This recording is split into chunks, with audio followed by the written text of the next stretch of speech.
Okay, so let's do our daily reading. Lineup natin for today is Scorpio.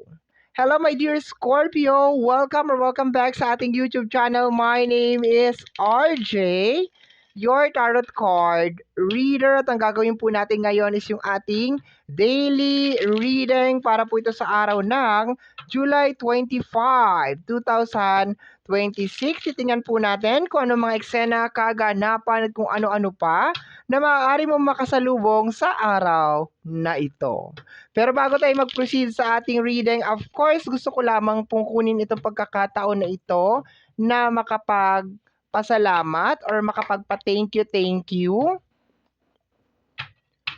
Maraming salamat po sa ating mga abangers. Ayan, thank you so much po sa walang sawang pag-aabang at paghihintay po sa inyong mga readings or sa ating mga readings. Thank you very much po from the bottom of my heart. Okay? And of course, gusto ko rin pong pasalamatan yung ating mga bagong subscribers. Hello my dear, welcome po sa ating channel. I hope po na mag-enjoy po kayo dito at sana po yung mga readings na ginagawa natin ay nakakatulong po sa inyo or nakakatulong po sa ating lahat. Okay, let me see my dear what is going on ngayong araw na ito. What is going on ngayong araw na ito?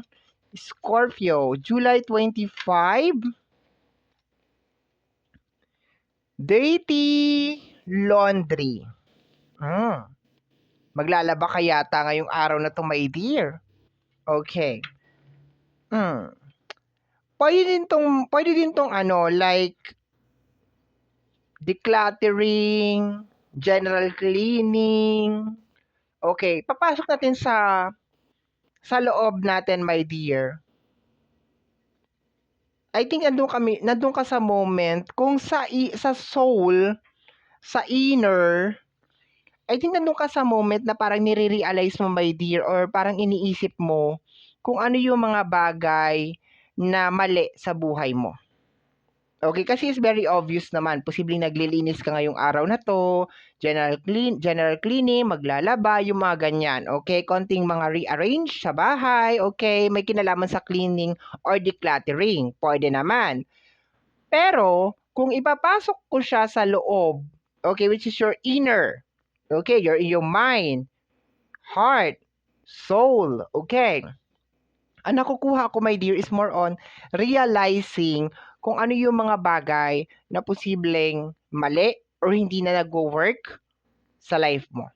Okay, so ito yung moment, my dear, na upo ka or hihinto ka and then iisipin mo na, ano nangyari sa akin? Bakit ganito? Bakit nangyayari itong mga bagay na ito? Yung mga ganon, okay? Deserve ko ba to? Tutuloy ko ba to? Yung mga ganyan, okay? Kuha pa tayo ng additional cards. Dirty laundry. And automatic pag meron tayong dirty laundry or damit na madumi, 'di ba? Para masuot natin siya ulit, kinakailangan natin siyang labhan. So possible na as of this moment baka nagki-cleansing ka para mag-function ka ulit properly. Okay? So para mag-functioning ka ulit or mag-functionality again. Okay? So tingnan natin, my dear. Next, dalawang oracle. Ito daw. We have here, recharge. Talaga ba? Okay. Nabanggit ko na, nasabi ko na. Oo. Hindi, sabihin mo pa ulit. Ulit-ulitin mo. Okay? Yun yung sinasabi ko, my dear, para mag-function ka ulit. Di ba kasasabi ko lang na para mag-function ka ulit. And it is the same thing din sa bahay. Di ba? Kung makalat ang bahay, madumi ang bahay, wala sa ayos, sometimes medyo nakakawala siya ng motivation. Pero sabi ko nga, kung titingnan natin sa pangloob or titingnan lang natin sa inner, hawak ako ng hawak dito. No, kung titingnan natin, my dear, sa loob, it's more on parang realizing kung ano yung mga bagay na dapat ipagpatuloy at saka hindi dapat ipagpatuloy. And kung ano yung mga bagay na posible nagkakos ng stagnant na energy sa'yo, okay? And para makapag-function ka ulit, para alam mo yun, magawa mo pa rin kung ano yung mga dapat mong magawa, my dear, okay? Next card is yung ating 9 cards.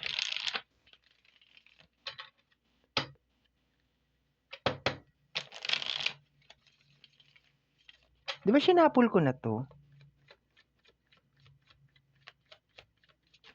Tingnan natin. First card mo is the energy of the world card. Okay. Pinakahuli sa major arcana. Pero, nalaman ko kasi na si world card kasi is energy ni Saturn. Okay, so si Saturn kasi is meron siya like distraction na energy. Okay. So tingnan natin. For you to fix the devil card. Okay. Ano nangyayari dito? So, ang nangyayari dito, my dear, is more on eliminating si devil, which is, ayoko naman sabihin na merong devil sa buhay mo, no? Hindi ko siya ina-assume ng ganon, pero pwede. Pero, balik tayo sa sinabi ko kanina, na is more on analyzing, okay, kung ano yung mga bagay na nagwo-work pa for you, at saka yung mga bagay na hindi na nagwo-work for you. Okay, yun na nakukuha ko over here. Anything na distraction, my dear, para makomplete or maklose mo, my dear, yung isang cycle. Okay? Anything. Sabi ko nga, si world card is meron siyang energy ni Saturn. And si devil naman is energy ni Capricorn. So, kaya ko siguro nakukuha yung decluttering o yung paglilinis kasi minsan meron tayong mga binibili, dinadala sa bahay natin na hindi naman talaga siya kinakailangan. And hindi lang sa bahay natin, hindi lang sa personal space natin, pati na rin sa ating soul, sa ating inner, yung ating mind, yung mga iniisip natin, yung ating mga emotion na dinadala-dala, my dear, araw-araw. Sometimes, dapat hindi naman talaga dapat nakatambay yan dyan eh. Kasi nagka-create siya ng isang space, my dear, na dapat para dun sa mga bagay na will be very useful para sa atin. Kaso dahil meron ngang devil na energy over here, which is hindi ko naman kino-consider na bad talaga si devil. Depende sa kanyang kasama, di ba? Pero this time is more on parang possible na meron kang ginagawa or meron kang iniisip or meron something sa puso mo or minsan nasa physical world, nasa bahay natin na posibleng hindi naman na talaga nagsaserve sa atin yung kanyang purpose. So, therefore, we need to let it go. Okay? And this is the time, my dear, para mag-recharge ka. Okay? Mag-recharge. Para magamit mo ulit. 'Di ba? Parang sabi ko nga, parang sa damit. Hindi mo magagamit yung damit kung labahan na yan. Kung hindi mo siya lalabahan, kailangan mo siyang laban ulit, my dear. Kailangan mo siyang i-cleanse, linisin and everything, 'di ba? Para maging functional, mag-function siya ulit. Dami-dami mo kasing kaartihan na sinasabi. Mag-function siya ulit. Ganon. Okay, anyway, my dear. What is this? We have here the energy of the Queen of Cups. Emotion.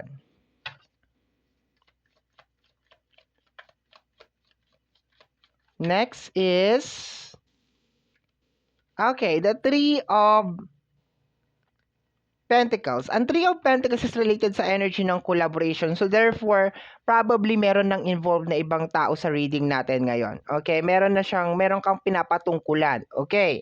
So, ang Queen of Cups is very understanding. Actually, siya yung tumatanggap lahat ng pressure. Siya yung nagbabalance ng mga bagay-bagay. Okay? And probably nasa area to ng work, nasa area to ng family, nasa area ng relationship, lahat na may kinalaman sa connection. Okay? So, ang nangyayari kasi dito is more on like merong kinakailangan ng ma-resolve, okay, na parang issue or kinakailangan na mag-close, my dear, na issue sa energy ng devil card. Parang kailangan mawala na yung illusion, parang ganon. Okay, mawala na yung illusion kasi normally si devil is nagko-cause ng illusion.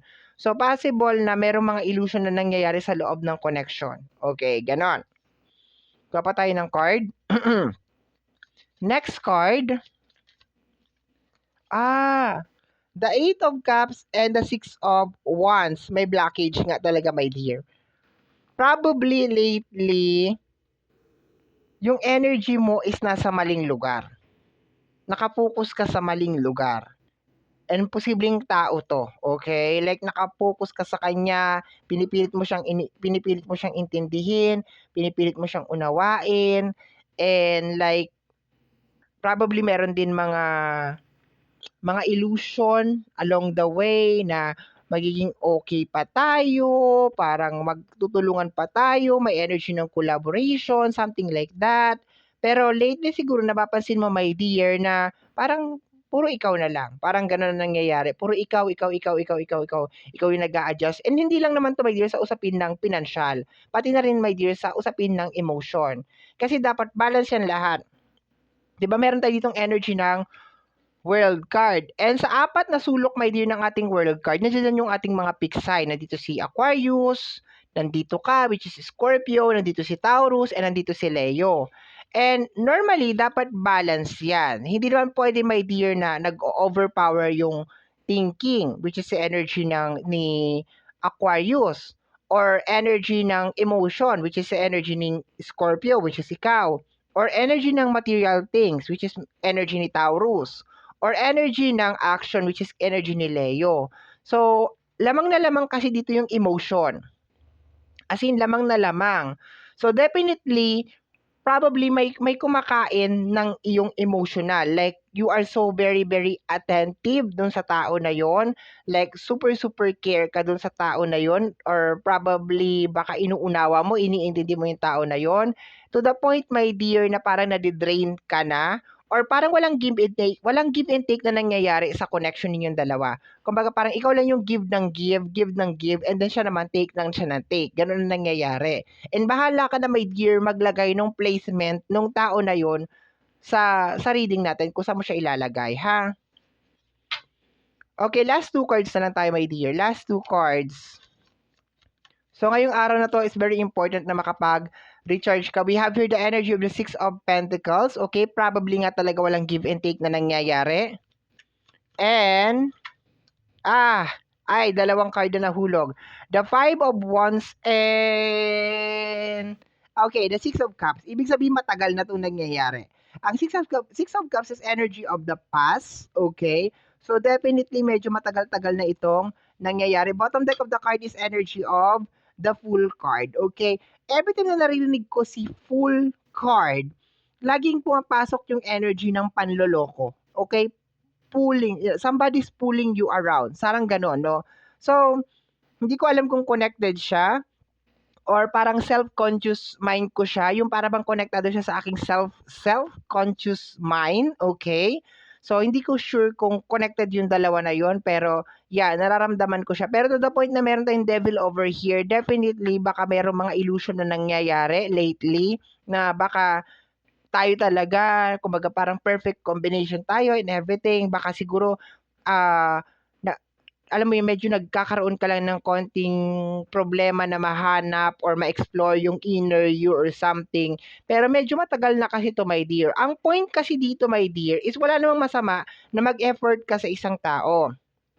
Ang problema, if nadidrain ka na. Yun ang problema dun, my dear. Okay. Or walang give and take na nangyayari. Kasi tayo, bilang isang tao, napapagod din talaga tayo, di ba? Imposible namang hindi ka mapagod. Ano ka, robot? Ultimo nga robot, gadget, machine, di ba? Rep, TV, nasisira, ikaw pa kaya, tao ka, di ba? So, definitely, parang nadudun ka sa moment na parang kinakailangan mong mag-let go na ng mga energy na no longer serving you para umpisa ka na ulit. Okay. Pero yung process kasi ngayong araw na to is not more on makapag-umpisa. It's more on letting go kung ano yung mga bagay na nandiyan dyan. Pinaka-example ko nga kanina, yung labhan, yung damit, which is we have here, dirty laundry, okay, para magamit mo ulit. Which is, kung i-connect natin sa sarili mo, it's more on kung paano ka magiging functionable ulit, okay?